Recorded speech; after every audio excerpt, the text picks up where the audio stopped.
What do y'all think of Zuppa Toscana? Have you tried it? We love it. It's that one with the sausage and kale and heavy cream. It's really good. There are a ton of copycat recipes out there on the interweb, and I really have hesitated to do a recipe of my own thus far because there's just so many out there. But then I figured out, hey, this is my channel. I can do what I want, right? My recipe is easily converted into low carb, and there are several of my subscribers out there that are enjoying their low carb lifestyles, and I want to help them along as much as possible. I will talk about the substitutions that you can make in order to make this low carb friendly. So I'm excited to share this one with you today. Hey y'all, I'm Kareth. Welcome to the Freeze Dried Foodie.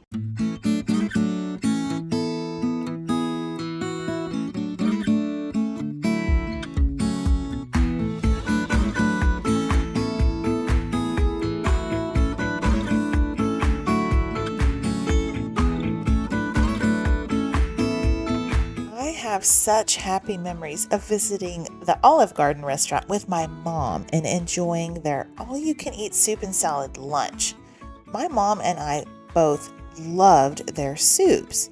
Now I have a recipe for a couple of their soups up on my channel already. I've got the chicken gnocchi soup as well as the pasta fagioli. I will link those in the description box below. But this soup is unique in its flavor because it's got that yummy sausage, the dark green kale, and then the cream sauce with the parmesan in it. And red pepper flakes are going to give this soup some kick. So it is full of flavor and oh so delicious. Let me show you how I put it together. I start with a quart-sized jar. This will give you about 4 servings of this soup. And into the bottom of the jar, I put the sausage crumbles. Now, I prefer to pulse them in the blender first. Then you can add the kale. Now, you could use spinach if you want to. That celery is going to help give that broth really good flavor. Now, here's something that is not low carb, and it's potatoes. So, if you're not worried about carb consumption, the potatoes are delicious in here. But if you want to lower those carbs, then substitute freeze-dried cauliflower. The onions are so good in the broth. They're going to help give it great flavor, as well as that velouté sauce and the chicken bouillon. Now, again, if you're low carb, just eliminate the velouté sauce. It's got too many carbs in it. Now, these seasonings here, these are just going to give yummy flavor to your soup. Salt, pepper, garlic powder. A pinch of nutmeg is really good with that cream, and then the red pepper flakes. 1/4 teaspoon if you want it mild, and then just go up from there depending on your spice tolerance level. I like to keep the cream sauce ingredients separate and in a baggie because I like to add them later on in the cooking process. So I've got butter powder, sour cream powder, and then heavy cream powder. That is the Anthony's brand. You can see the package in the back there of the shot. Now, the Parmesan cheese. I've noticed a big difference in the strength of how strong the Parmesan cheese is from can to can. So my current can is not very strong. So 1/4 cup of Parmesan is what I'm including. If your Parmesan is one of the older cans and it's stronger, I would recommend reducing that amount, maybe 2 tablespoons, maybe 3. All right, so this is the jar you can store on your pantry shelf. Now, Zuppa Toscana at Olive Garden, it has bacon in the soup. So I recommend you store a package of shelf-stable bacon next to your jar. And when you're ready to make this, go ahead and get out a large soup pot. You'll put that baggie to the side, and we'll deal with that in just a minute. Empty the contents of the jar into your soup pot. I'm using a Dutch oven here. And to that, you'll add 5 cups of water. Give that a stir to combine all of the ingredients and go ahead and get some heat going. You'll want to bring this up to a boil, and I put it on medium-high heat.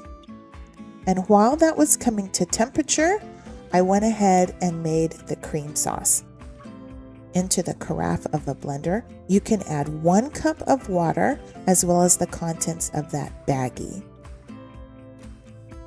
And the reason I like to do this is because it just ensures that your cream sauce does not have any lumps in it. Now, if you're cooking in a place where you don't have access to a blender, or if you take this camping with you or whatever, you do not have to have a blender. I mean, you could just mix this up with a whisk. But if you've got a blender, it's easiest in there. Once this comes to a boil, you're going to want to reduce the heat down to about medium and simmer this for about 15 minutes or so. And in that amount of time, your potatoes will cook, your sausage will cook, and everything will really come together and start to reduce. Meanwhile, you can get out a skillet, melt a tablespoon of butter, and add that package of shelf-stable bacon. This step is optional. I like to top my soup with crispy bacon. You don't have to do this. You can just open that package of bacon and put the bacon straight into the soup and cook it along with the sausage and the kale if that's what you prefer. But for me, it's a texture thing. I really like crispy bacon instead of chewy bacon.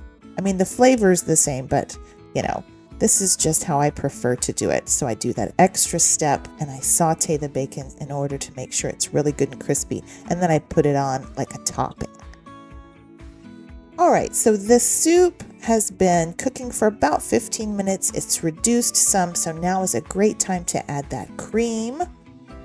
And what you'll want to do is stir it really well and then bring it back up to a simmer and simmer it for another 5 minutes or so.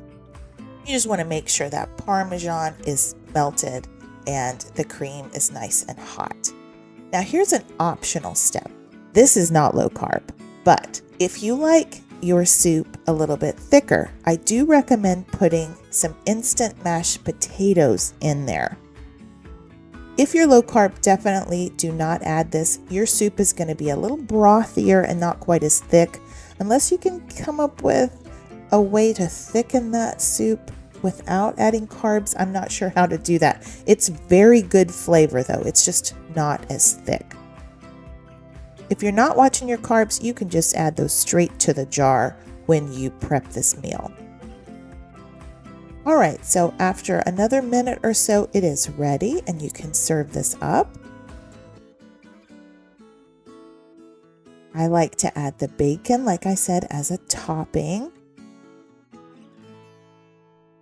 And it's just so pretty. And gosh, y'all, it's really yummy. This is one of those soups that's like on the scale of comforting, for me at least. Maybe it's the happy memories with my mom enjoying this soup at Olive Garden. But honestly, it just tastes so good. It really is rich. And if you eat this with the cauliflower and you don't add those mashed potato flakes, it really is going to be a filling low carb meal for you. I think you're going to be pleased with the results. If you like the bacon, you can use multiple packages of that shelf-stable bacon. Y'all, this soup was so delicious. It turned out great, and I'm so happy to share this recipe with you today. I'll include the full recipe as well as my shopping link down in the description box below. And if you decide to pick up any of these Thrive Life ingredients, then I'd appreciate it if you clicked on my shopping link to do that. Okay guys, thank y'all so much for watching. I appreciate you. And if you find value in my content, please give me a thumbs up. All right guys, God bless you. And until next time, y'all take care and keep thriving.